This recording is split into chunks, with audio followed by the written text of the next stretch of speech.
오늘 1월 26일 사무엘상 2장 22절부터 36절입니다. 22절 말씀이에요. 엘리가 매우 늙었더니 그의 아들들이 온 이스라엘에게 행한 모든 일과 회막문에서 수종드는 여인들과 동침하였음을 듣고, 여기 보면 맨 처음에 엘리가 매우 늙었다라고 표현하고 있어요.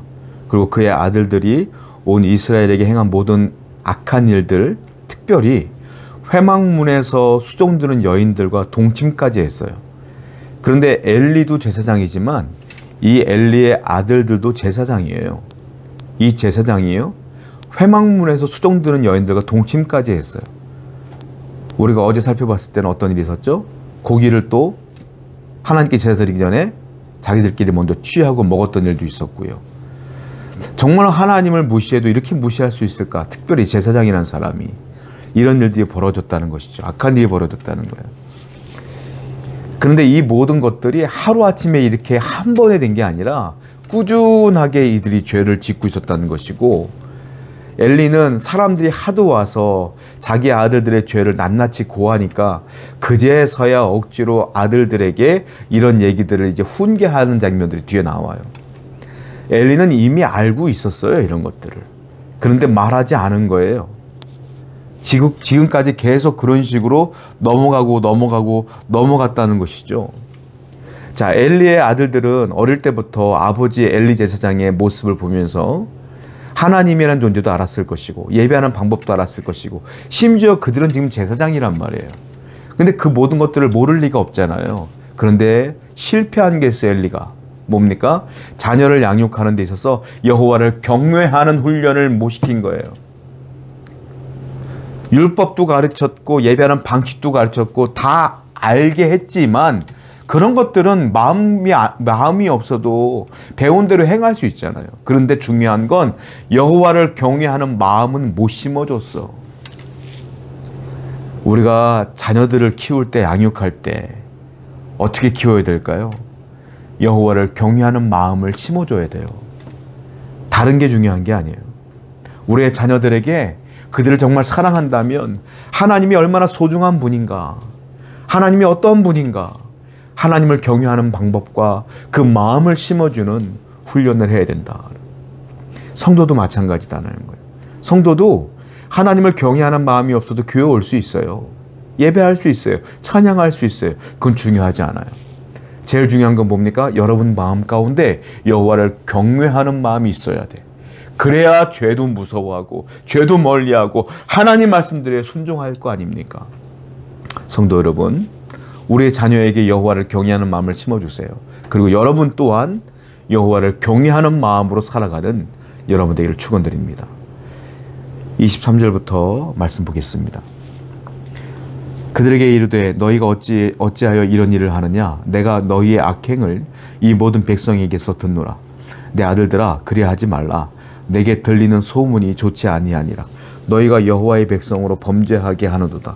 사람이 사람에게 범죄하면 하나님이 심판하시려니와 만일 사람이 여호와께 범죄하면 누가 그를 위하여 간구하겠느냐 하되 그들이 자기 아버지의 말을 듣지 아니하였으니 이는 여호와께서 그들을 죽이기로 뜻하셨음이었더라. 이제 엘리가 아들들을 불렀어요. 늙은 아버지가 불렀어요. 그리고 백성들이 이렇게 얘기하는 것들이 내 귀에 들렸다. 야, 사람이 사람에게 범죄하면 제사장인 우리가 기도해서 하나님께 간구하여 용서를 구할 수 있지만 사람이 여호와께 범죄하면 누가 하나님께 구할 수 있겠느냐. 너희가 그렇게 하나님께 범죄하면 하나님이 심판하지 않겠느냐라고 엘리가 얘기를 했어요. 그런데 이 아들들이요, 그 아버지의 말을 무시하더라. 무시했어요. 완전히 무시했어요. 근데 문제는 뭐냐면 엘리 제사장이요, 이 훈계를 늘 꾸준하게 계속한 게 아니에요. 백성들이 하도 일러 바치니까 당신들 아들들이 이런 죄를 짓습니다라고 얘기하니까 듣기 싫어서 한 번쯤은 얘기해야지라고 그 한 번만 얘기한 거예요. 한 번만. 왜냐하면 엘리는 아들들을 너무 사랑했어요. 근데 그 사랑이 잘못됐어. 왜? 하나님보다 더 사랑했어. 하나님께 그렇게 죄를 짓는데도 아들들만 사랑하는 거예요. 그랬더니 어떤 일이 벌어졌어요? 아들들도 아버지를 무시하고 하나님도 엘리를 무시하는 거예요. 여러분, 순서를 잘 지키셔야 돼요. 여호와를 먼저 경외하고 여호와를 먼저 사랑해야지. 하나님보다 더 사랑하는 것들이 있으면 그것이 우상이 돼요. 하나님은 여러분들의 인생에 개입할 이유가 없어져. 여러분 생각해 보세요. 하나님이 우리를 너무너무 사랑하셔서 당신의 아들을 이 땅에 보내셔서 희생제물로 삼으셨는데 나는 하나님을 별로 사랑하지 않아. 하나님은 1순위가 아니야. 100번째, 10,000번째. 어쩌면 순위도 안 될 수 있겠지. 그런데 하나님이 여러분들의 인생에 개입할 이유가 뭐 있어요? 사람은 교만하고 이기적이라 어려울 때마다 기도해. 하나님 도와주세요. 근데 평상시에 나는 하나님을 사랑하지 않거든. 다른 걸 더 사랑했거든. 돈을 사랑했고 자녀를 사랑했고 더 많은 것들을 사랑했거든. 근데 어려울 때만 하나님께 부르짖어. 하나님이 여러분들의 인생에 개입할 이유가 뭐가 있어요? 결국은 엘리가 사랑했던 아들들에게도 버림받았어요. 하나님도 이 상황에 개입하지 않아요. 성도 여러분, 진짜 지혜로운 성도는요, 하나님을 제일 사랑하는 겁니다. 그 무엇보다. 오늘 다시 한번 여러분들이 하나님을 더욱더 사랑하는 성도가 되기를 축원드립니다. 27절입니다. 하나님의 사람이 엘리에게 와서 그에게 이르되 여호와의 말씀이 너희 조상의 집이 애굽에서 바로의 집에 속하였을 때에 내가 그들에게 나타나지 아니하였느냐. 하나님의 사람이 엘리에게 나타났다. 하나님의 사람은 누구냐? 선지자, 이름 없는 선지자예요. 엘리가 제사장인데 이 선지자를 하나님이 엘리에게 보낸 거예요. 왜냐하면 엘리 제사장이 하나님의 음성을 못 들어. 하나님의 뜻을 못 헤아려. 그러니까 하나님이 이름 없는 하나님의 선지자를 불러다가 하나님의 말씀을 그에게 주었고 그는 엘리에게 가서 그 말씀을 전달하는 장면이 나오게 돼요. 제사장이 하나님의 말씀을 못 들어요. 귀가 어두워졌어. 눈이 어두워졌어. 왜? 그가 하나님보다 더 사랑하는 것들이 있었기 때문에 그래요.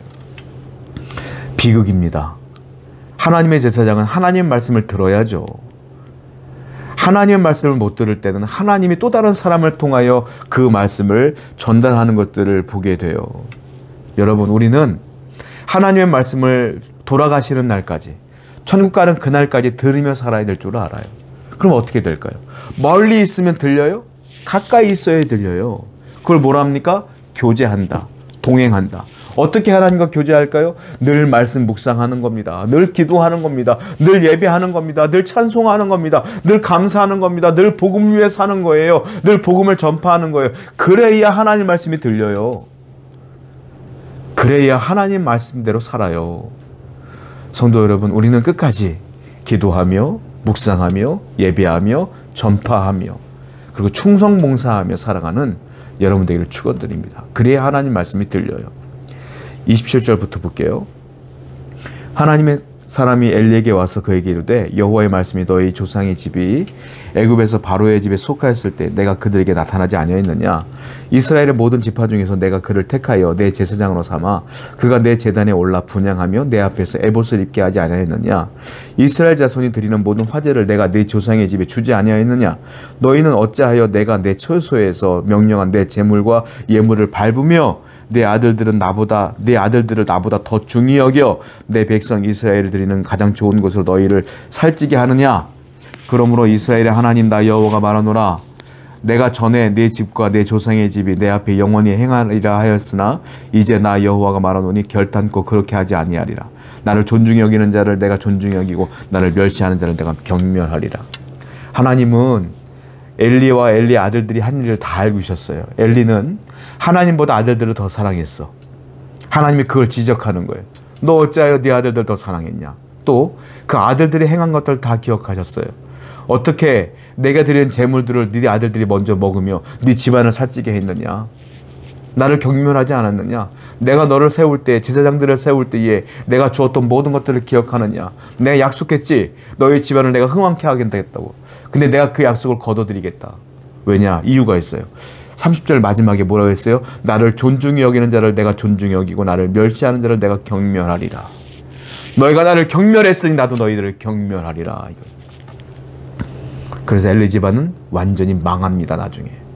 나중에 나와요. 엘리는 목이 꺾여 죽고 제사장의 아들들은 전쟁터도 다 죽어버리고 그 대가 끊겨버리죠. 완전히 없어져 버려요. 여러분, 중요한 게 있어요. 하나님은 내 죄를 다 알고 있더라. 엘리의 제도, 엘리의 아들들에도 하나님은 말씀은 안 했지만 지금까지 다 보고 알고 있더라. 하나님은 여러분들의 죄를 말씀은 안 하지만 알고 계셔요. 보고 계셔요. 그 죄 가운데 늘 하나님이 여러분들 앞에서 보고 있었어요.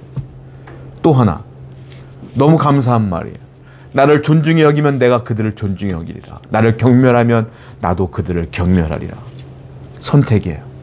여러분들이 하나님을 사랑하면 하나님도 여러분들을 사랑할 겁니다. 이미 하나님의 사랑을 여러분들에게 주셨어요. 그 사랑을 느낀 우리는, 은혜를 받은 우리는 하나님을 사랑하는 거예요. 그러면 하나님은 또 사랑해 준다 이거예요. 그런데 그 사랑을 잊고 여호와 대신 다른 것들을 사랑하고 하나님을 경멸한다? 하나님도 내 삶에 개입하지 않는다. 결정하세요. 하나님을 사랑할 겁니까? 하나님을 경멸할 겁니까? 우린 중간이 없어요. 둘 중 하나예요. 끝까지 여호와를 사랑함으로 하나님의 은혜를 받으며 살아가는 여러분 되기를 축원드립니다. 기도하겠습니다. 끝까지 하나님을 사랑하는 백성 되게 하여 주옵소서. 예수님의 이름으로 기도드렸습니다. 아멘.